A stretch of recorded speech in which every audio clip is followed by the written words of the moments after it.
Hi, I'm Romik with Llama. Welcome to our deep dive into the Dynamic Space Planning app. In the last video, we covered how to configure the app, and in this video, we'll be covering some of its features. Let's jump in. The Dynamic Space Planning app gives us the ability to create scenarios for any situation. Let's take the return to work for example.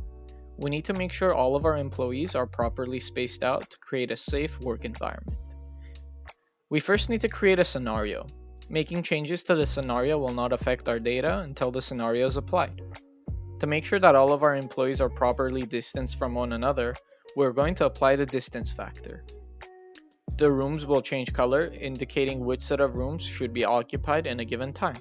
Let's add employee data to our view to get a better picture of our floor plan. When we hover over the people icon, we are able to see who is assigned to that room.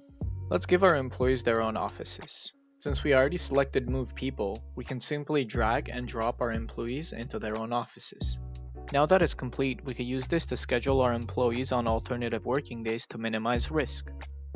Let's open the scenario record so that we can add notes to schedule the cleaning crew on alternative days. When we are done with the scenario, we can save it or stage the changes to implement our return to work plan. That's a look into the Dynamic Space Planning app. If you're interested in the app or want to see what other services we offer, email Erin or visit us at llama.io.